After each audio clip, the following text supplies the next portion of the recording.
মা, মা, তুমি সকালবেলা কেন আমাদেরকে ঘুম থেকে জাগালে? আমরা আরেকটু ঘুমাতে পারতাম। মা, তুমি সব সময় এমন করো। আমাদেরকে একটু সকালে ঘুমাতে দিলে কি হয়? তুমি আমাদেরকে সকালবেলা ঘুমটাই নষ্ট করে দিলে। আমরা একটু ঘুমিয়ে পড়তাম। এখন আর ঘুমাতে হবে না তোমাদের। এখন বই নিয়ে বসো। বই পড়তে হবে। সারাদিন ঘুমালে কি হবে নাকি? পড়তে হবে না? মা, আমাদের পড়াশোনা করতে ভালো লাগে না। আমি বই নিয়ে বসতে পারবো না। বইয়ে আমার মন বসে না। হ্যাঁ মা, বোন ঠিকই বলেছে। আমরা পড়াশোনা করব না। বই পড়তে আমাদের ভালো লাগে না। তাই আমরা একটু ঘুমাতে চাই। আর তুমি আমাদেরকে জেগে উঠাও। এটা কোন ধরনের কথা? তোমাদের পড়াশোনা করতে ভালো লাগে না মানে কি? আমি এত কষ্ট করি কাদের জন্য? কষ্ট আমাদের জন্যই করো, কিন্তু বই পড়তে ভালো লাগে না। এখন আমরা কি করব? বই পড়তে মন চায় না। আমার বই পড়তে গেলে ঘুম চলে আসে। খাবার খাইতে গেলে ঘুম চলে আসে। আমি কি করব? আমার ঘুমটা একটু বেশি হয়ে গেছে, তাই বই পড়তে মন চায় না। আমি তোমাদের কথায় অনেক কষ্ট পেয়েছি। তোমরা এগুলো কি বলো? আমি কাদের জন্য এত কষ্ট করি তাহলে? তুমি একাই শুধু কষ্ট করো তোমার বাচ্চাদের জন্য, আর কেউ কষ্ট করে না বুঝি? সব সময় তো তুমি কষ্ট করো এই কথাটাই বলো। আমি তো সত্যি একাই কষ্ট করি। আমাদের পরিবারে আমি ছাড়া আর কেউ আছে তোমাদের জন্য কষ্ট করার মতো? এখন কি করব আমি? বই তো পড়তে ইচ্ছা করে, কিন্তু পড়তে গেলে আমার ঘুম চলে আসে। আমি কি করি? তোমরা বাসায় থাকো। আমার ভালো লাগছে না তোমাদের সাথে বকবক করতে। আমি চলে গেলাম। আমি আজ বাসায় ফিরবো না। দেখি কি করো। তাহলে রান্না বান্না কে করবে? খাবো কি? ঘুমিয়ে থাকলে তো হবে না। রান্নাও তো করতে হবে, খেতেও তো হবে। সেটা আমি কি করে জানি? তুমি তো বলো আমি একাই নাকি কষ্ট করি না। তাহলে নিজেরাও একটু কষ্ট করে রান্না করে খেয়ে নিও। তাই বলে তুমি বাড়ি থেকে চলে যাবে? এটা কি আবার হয় নাকি? তুমি কোথায় যাবে? কার কাছে যাবে? মা, মা, তুমি কোথায় যাও? একটু বলে কিন্তু যাবে। আমরা কিন্তু খুঁজে বের করতে পারবো না।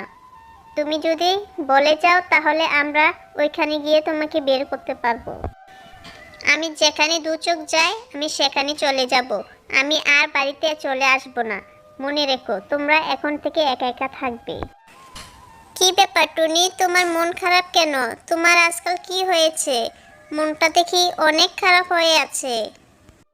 সে দূর থেকে লক্ষ্য করলাম তুমি একা একা এখানে দাঁড়িয়ে আছো, তাই তোমার সাথে গল্প করার জন্য চলে আসলাম। তোমার মনটা এত খারাপ কেন টুনি? আর বলো না হরিণ বন্ধু, আমার মেয়েরা আমার কথাই শোনে না। এত কষ্ট করি আমি তাদের জন্য, তারা না একটু বই নিয়ে পড়াশোনা করতে চায় না। তাহলে আমি কষ্ট করি কার জন্য? সেজন্য তুমি রাগ করে বাড়ি থেকে চলে এসেছো। কিন্তু তোমার ছানাগুলো তো অনেক কষ্ট পাবে, না খেয়ে থাকবে। পরে তো তোমারই কষ্ট লাগবে। ডাক্তার দেখাতে হবে। সে কি বিরাট কাণ্ড ঘটবে। হ্যাঁ ঠিকই বলেছ। ওরা কষ্ট করবে। আমিও চাই ওরা একটু কষ্ট করুক, কষ্ট করে একটু বুঝুক আজকের দিনটা থাকতে কেমন লাগে। একদিন মা ছাড়া থাকুক। টুনি, টুনি, শোনো আমার কথা। মন খারাপ করে থেকো না। যাও বাড়িতে চলে যাও। দুপুরে কিছু খাওনি, আর এখানেও তেমন কোনো খাবার নেই। গাছের ফলমূলও নেই যে তোমাকে খেতে দেব। হরিণ বন্ধু, তুমি আমার জন্য এত কিছু ভাবো, কিন্তু আমার বাচ্চারা তো আমার জন্য কিছু ভাবেনি। যদি ভাবতো তাহলে তো তারা চলে আসতো। কই, এখনো তো তারা আমাকে খুঁজতে আসেনি। চিন্তা করো না, দেখবে সন্ধ্যা হবার আগে ঠিকই তার মাকে খোঁজার জন্য চলে আসবে। আর তার মাকে ছাড়া তারা একদিনও থাকতে পারবে না, এটা আমি নিশ্চিত। যে সকাল বিকাল মাকে খোঁজে তারা মাকে ছাড়া কিভাবে থাকে। ঠিকই বলেছে হরিণ বন্ধু, আমারও তাই মনে হয়। তার মাকে ছাড়া তারা কিভাবে থাকবে? মাকে খোঁজার জন্য ঠিকই চলে আসবে। যদি তারা না আসে তুমি বরং আমাদের সাথে আমাদের বাড়িতে চলো। আমি তোমাকে আমাদের বাড়িতে থাকতে দেব, আর সেখানে বসে অনেক গল্প করব। অনেক দিন হয় কোনো গল্প করি না। তোমাকে অনেক ধন্যবাদ বন্ধু, তুমি অনেক কিছু ভাবো আমার জন্য। কিন্তু এখন আমার গল্প করার সময় না, এখন আমার বাচ্চাদের নিয়ে বাবার সময়। একদিন না হয় ওরা বলেছে পড়াশোনা করবে না, সেজন্য রাগ করে চলে আসাটা তোমার ঠিক হয়নি। ওদেরকে বুঝিয়ে বলা দরকার ছিল তোমার টুনি, ওরা তোমার কথা শুনবে। আমি তো একবারে চলে আসিনি হরিণ বন্ধু, ওরা আসলে আমি ঠিকই চলে যাব। ওদেরকে শুধু মায়ের কষ্ট বোঝানোর জন্যই আমি এখানে চলে এসেছি। কি ব্যাপার, তোমরা এখানে কেন এসেছো? আমি তো বলেছিলাম তোমাদেরকে বাড়িতে একা থাকতে, কেন এখানে এসেছো? মা, আমাদের ভুল হয়ে গেছে, আমাদেরকে ক্ষমা করে দাও। তুমি বাড়িতে চলো, আমরা আর ভুল করব না। হে দেখো টুনি, তোমাকে খোঁজার জন্য তোমার মেয়েরা চলে এসেছে। এখন আর দেরি করো না, যাও বাড়িতে চলে যাও। আর রাগ করে থেকো না, ওরা তো ওদের ভুল বুঝতে পেরেছে। এখন তোমার আর এখানে থাকা উচিত হবে না। না, আমি এখন বাড়িতে যাব না, তোমরা চলে যাও। তোমরা তো তোমার মায়ের কথা শোনো না, তাই আমি এখানেই থাকবো। আমি আর বাড়িতে যাব না, আমি এখানেই থাকবো। কেন জানো? তোমরা তোমার মায়ের কথা শুনতেই চাও না। আমি একটু পড়াশোনার কথা বললাম আর তোমরা কি করলে? মা, আমরা আর এমন করব না। এখন থেকে আমরা ঠিকমতো পড়াশোনা করব, আর এমন করব না। টুনি, আমার মনে হয় তোমার বাচ্চারা ঠিকই বলেছে। ওরা এখন থেকে ঠিকমতো পড়াশোনা করবে, তোমাকে আর কষ্ট দিবে না। তাই তোমার উচিত এখন বাচ্চাদের সাথে বাড়িতে ফিরে যাওয়া, এখানে থাকা উচিত নয়। হরিণের কাছে এসে আমরা আরও কিছু শিখলাম। হরিণ তো তোমাকে খুব ভালো একটা বুদ্ধি দিচ্ছে। হ্যাঁ, আমি তোমার মাকে অনেকক্ষণ বুঝিয়েছি। তোমরা তোমার মার কষ্ট কিছুতেই বুঝতে চাও না, সেজন্য তোমার মা রাগ করে বাড়ি থেকে চলে এসেছে। ঠিকমতো পড়াশোনা করবে, দেখবে মায়ের রাগ কমে যাবে। হ্যাঁ, এখন থেকে আমরা মায়ের সব কথা শুনবো, পড়াশোনা ঠিকমতো করব, আর মাকে কষ্ট দেব না। মা অনেক কষ্ট করে। যাক, তোমাদের কথা শুনে ভালো লাগলো, তবে যেন কথাটা সত্যি হয়, মিথ্যা যেন না হয়। টুনি তো তোমাদের জন্য অনেক কষ্ট করে, দেখো সারা রাত এখানে ছিল। তোমরা কেন বুঝতে পারো না টুনির কষ্টটুকু? মা, আর রাগ করে থেকো না, আমরা আমাদের ভুল বুঝে গেছি। তুমি যদি এখানে থাকো তাহলে আমরা তোমার সাথে এখানে থাকবো। আরে বেচারি মেয়েগুলো, টুনির জন্য কত মায়া। সে তো আসলে কেন সকালে তেরামি করলে আর মায়ের মনটা রাগিয়ে দিলে? এখন থেকে আর এমনভাবে কথা বলবে না, বুঝলে? তোমার মা খুব কষ্ট করে তো। মা, আমাদেরকে ক্ষমা করে দাও, আমাদের ভুল হয়ে গেছে, আর কখনো এমন করব না আমরা। ঠিক আছে, যদি সত্যিই হয় তবে আমি তোমাদের সাথে বাড়িতে চলে যাব। তবে এর ব্যতিক্রম কিছু হলে কিন্তু আমি সোজা আবার বাড়ি থেকে চলে আসব। আমি কষ্ট করি তো তোমাদের জন্য, তাই ঠিকমতো পড়াশোনাটাও করতে হবে। পড়াশোনা না করলে জীবন অন্ধকার। তোমাকে আর বাড়ি থেকে আসতে হবে না, আমরা এখন থেকে ঠিকমতোই পড়াশোনা করব। দু বোন শপথ করেছি, আর কখনো মাকে কষ্ট দেব না। ঠিক আছে, তাহলে টুনি বাড়িতে চলে যাও, আর দেরি করো না। মেয়েগুলো অনেক কষ্ট করেছে সারা রাত, আর এদিকে কুয়াশা পড়ে আসছে, শীত লাগছে গায়ে। আর দেরি করো না, যাও বাড়িতে চলে যাও, আমিও চলে যাচ্ছি। মা, সকালবেলা তুমি কোথায় যাচ্ছ আমাদেরকে বলে যাও, আমরা পড়াশোনা করে এখন একটু বসে আছি। হ্যাঁ মা, তুমি এখন কোথায় যাচ্ছ? এখন তো সকাল হয়ে গেছে, তুমি তো কিছুই খেয়াইলে না, একটু কিছু খেয়ে যাও। আর কোথায় যাও একটু বলে যাও। শোনো, তোমরা বাড়ি থেকে কেউ বের হবে না। খবর পেয়েছি বাঘ মামা নাকি ধরে ধরে সবাইকে খেয়ে ফেলছে। তাহলে তুমি যে বের হচ্ছ, বাঘ মামা তো তোমাকেও খেয়ে ফেলতে পারে। তুমি কেন বের হয়েছো মা? আমার জন্য চিন্তা করো না। আমি যদি বের না হই তোমাদের খাবার জুটবে কি করে? তাই আমাকে বের হতেই হবে। মা, বাঘ মামা কেন এইভাবে ধরে ধরে সবাইকে খেয়ে ফেলছে? তাহলে কে থাকবে এই বনের মধ্যে? আমার মাথায় একটা বুদ্ধি এসেছে। বাঘ মামাকে যদি বলি হাঁস মুরগি পালন করতে, আর সে হাঁস মুরগি বাঘ মামা প্রতিদিন একটা করে খাইতে, তাহলেই তো সুবিধা হয় আমাদের জন্য। কথাটা খারাপ বলনি, কথাটা যুক্তিসঙ্গত। আচ্ছা, আমি দেখি আলাপ করে বাঘ মামা আসলে কি করতে চায়। টুনি, খবর পেয়েছো বাঘ মামা কোন দিকে গেছে? আমাদের আসলে এখন কোনো নিরাপত্তা নেই।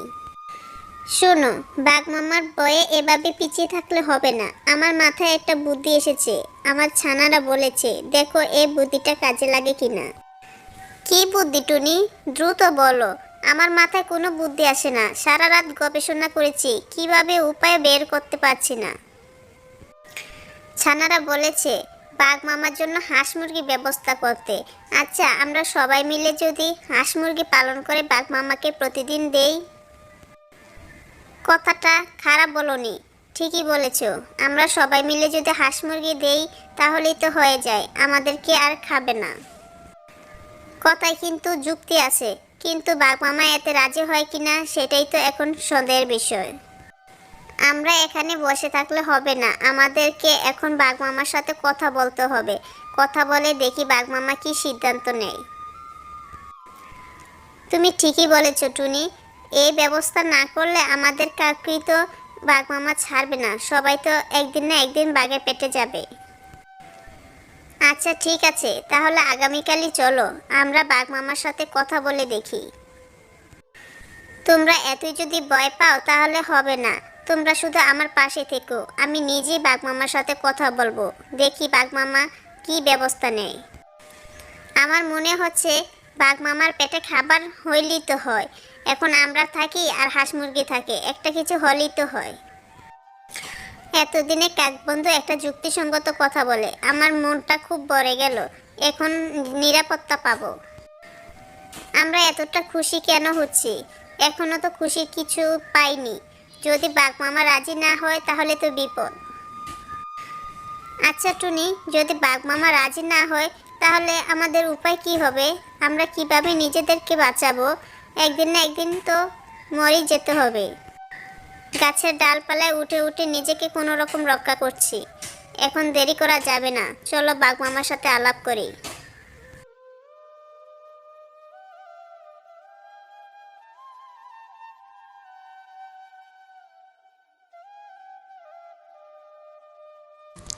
কি ব্যাপার, সবাই মিলে একসাথে চলে এসেছো আমার পেটে যাওয়ার জন্য?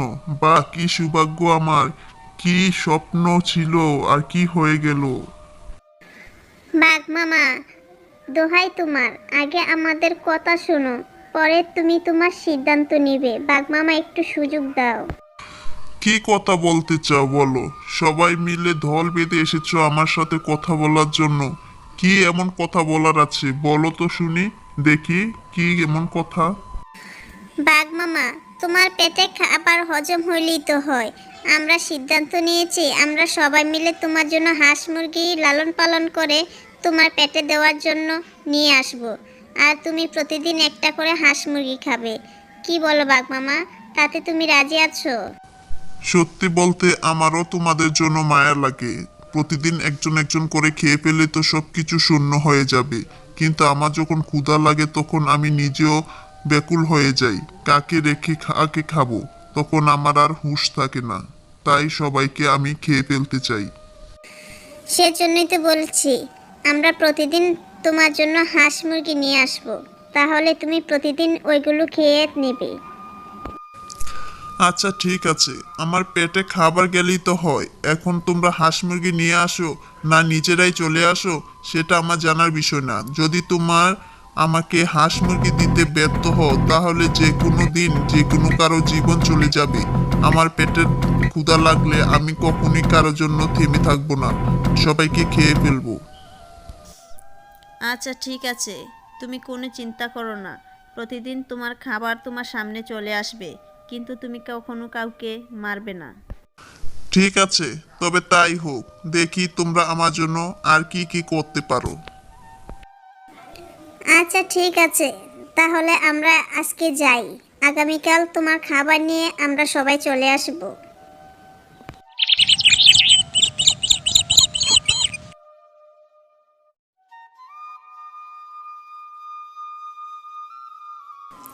কি ব্যাপার বাঘ মামা, আমরা তো এখন তোমার সামনে আছি, তুমি খাবে না? আসো, আমাদেরকে খেতে আসো। এ কি দেখছিস বোন, বাঘ মামার পেট তো একদম মোটু হয়ে গেছে, একটু পর একদম ফুটে যাবে। না, এখন আর আমি তোমাদেরকে খাবো না। এখন আমিও নিজেই হাঁস মুরগি পালা শুরু করে দিয়েছি। হাঁস মুরগি পালি আর আমি খাই। সত্যি বাঘ মামা, তুমি নিজে হাঁস মুরগি পালতাছো? তাহলে তো খুব ভালো। তুমি হাঁস মুরগি পালন করে নিজে খাবার নিজে সংগ্রহ করতে পারো, তাহলে আর কারোর জন্য সমস্যা হবে না। হ্যাঁ, ঠিকই বলেছ। তোমরা নিশ্চিন্তে এখন এই বন থেকে ওই বনে ছুটে বেড়াতে পারো। তোমাদেরকে আমি আর খাবো না। বাঘ মামা, তুমি খুব ভালো।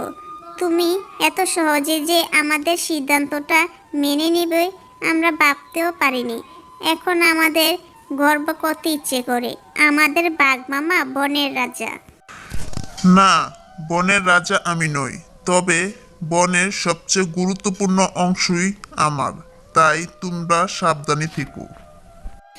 সাবধান বলতে বাঘ মামা, আমাদেরকে কি কোনো কেউ আবার খেতে আসবে? তুমি একটু আমাকে বুঝিয়ে বলো, কি সাবধানে থাকবো? আমরা কি তাহলে বাড়ি থেকে বের হব না? আমি সেটা বলিনি, বাড়ি থেকে তো অবশ্যই বের হবে, কিন্তু আমার মতো তো আরও বাঘ আছে এই বনে, তাই না? তার মানে আরও বাঘ আছে এই বনে, তারা যে কোনো সময় আমাদেরকে খেয়ে ফেলতে পারে, এটাই তো বলতে চাও? এখন আমরা সাবধানে থাকতে হবে, নতুবা বাঘের পেটে চলে যেতে হবে, এটাই তো?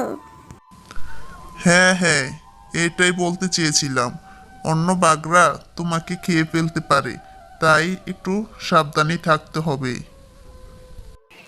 তাহলে তুমি একটা কাজ করো, সবাইকে বলে দাও যে আমি যেভাবে হাঁস মুরগি লালন পালন করছি সেভাবে তোমরা লালন পালন করো, তাহলে তোমাদের আর খাবারের জন্য ব্যস্ত হতে হবে না। টুনি ছানা, তোমার মাথায় অনেক বুদ্ধি। খুব সুন্দর একটা কথা বলেছ। আমাকে তো তাই করতে হবে, এখন সবাইকে এই কথাটাই বলতে হবে। আসলে আমার মাথায় এত বুদ্ধি ছিল না।